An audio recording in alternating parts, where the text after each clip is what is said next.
This large storage vessel with lid has two very interesting handles. Usually handles are made from bottom to top in Roman glass. These are made from side to side. The lid is also a unique structure that's made with a unique process.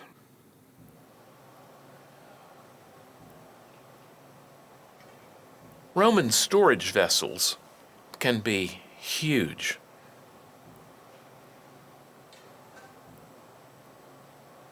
This one requires what I call a double gather, a coating gather, and a collecting gather.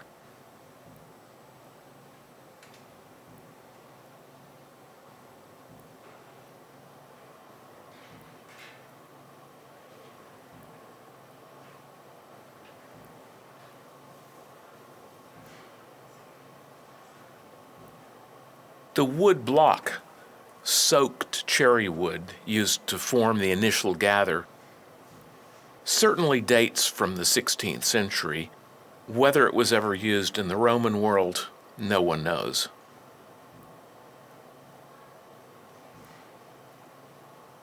Air is blown into the egg-shaped gather. The blowpipe is held slightly downward so that as the bubble grows, gravity thins the glass nearest the blowpipe. The tip is rolled on the marver to make it pointed and to concentrate the cooling action of the marver to the tip. The bubble is blown larger, more marvering to ensure that the tip remains the thickest part of the structure.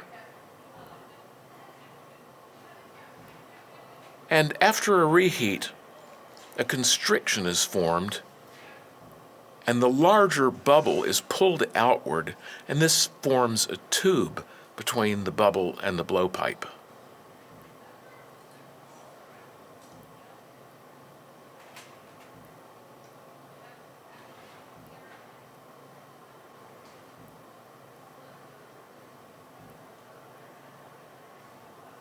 While reheating, the blowpipe is held downward to elongate the bubble.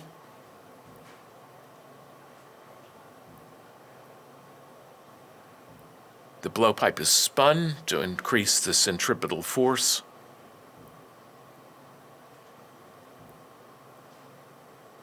The blowhose is added so that I can work with the glass with a tool while blowing. And the goal here is to make the lower portion of the vessel slightly conical.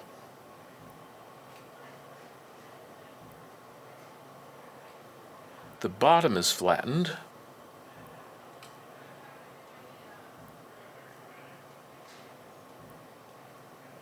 And the beginnings of a Roman foot are made, but it's not continued. It simply leaves this structure that's a narrow foot. The vessel is transferred to a punty. Many storage vessels don't have punty marks and were held with a clamp. This will leave the characteristic punty mark. The vessel is broken free of the blowpipe and returned to the furnace.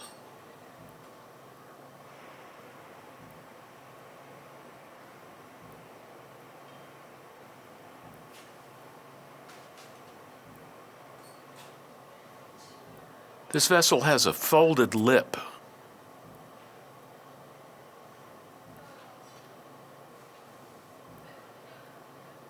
So I push the rim inward, and after another reheat, begin to force the rim upward to touch the inside wall of the vessel. Again, this is an inner fold.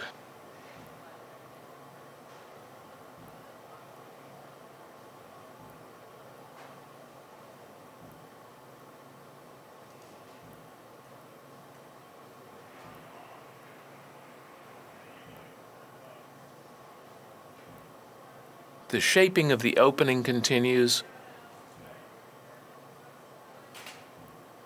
And then, in order to make the shoulder slightly broader, The vessel is softened and spun in the furnace, and centripetal force causes the widest part, the shoulder, to become even wider.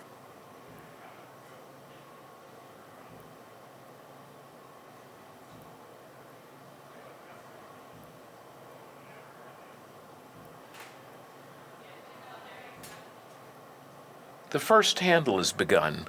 It starts with a substantial gather of glass, marvered to a cylindrical shape.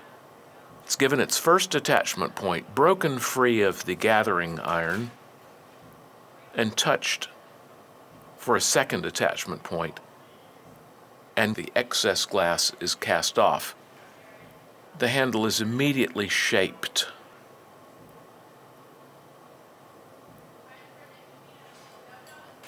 Here's the second handle. Second attachment point. Thin thread is made, dragged along the larger mass of hot glass, and the pincers are used to broaden the handle and pull it upward. And before placing it in the annealing oven, it's essential to have all parts be the same temperature. This is done by repeatedly flashing the vessel in the furnace. The lid begins with a smaller gather than that required for the vessel.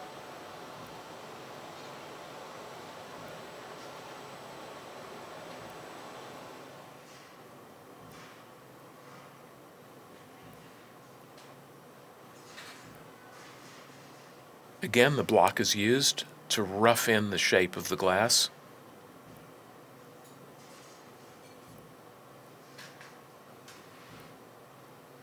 After a brief reheat, the initial bubble is blown.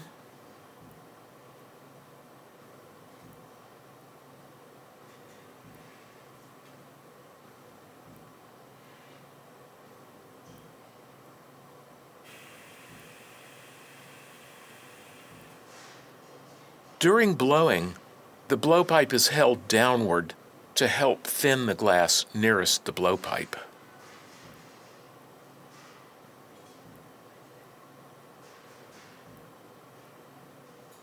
The bubble is blown larger, a constriction is made, and I firmly pull outward to form what will be the uppermost part of the lid, the finial.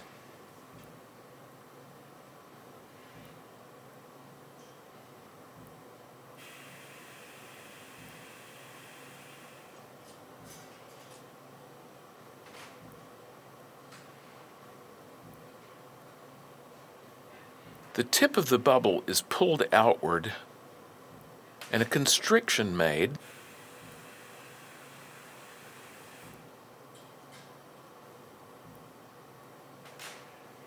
and the excess glass just beyond the constriction is broken off, leaving a hole at the end. After reheating, the hole is dilated,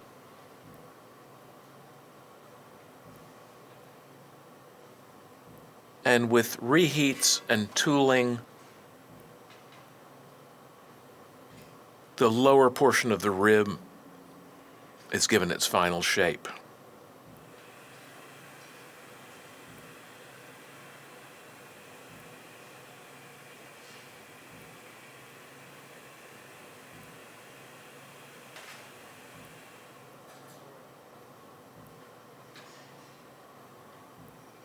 To complete the finial, the glass has to be held with a clamp.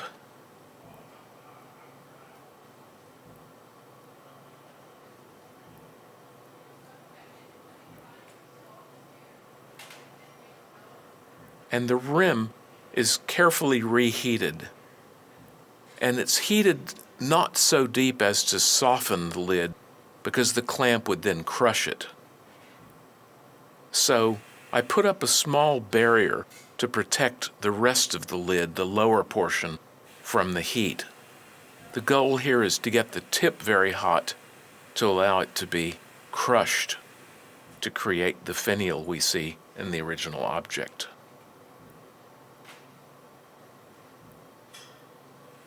And this is then slipped out of the clamp and placed in the annealing oven for slow cooling.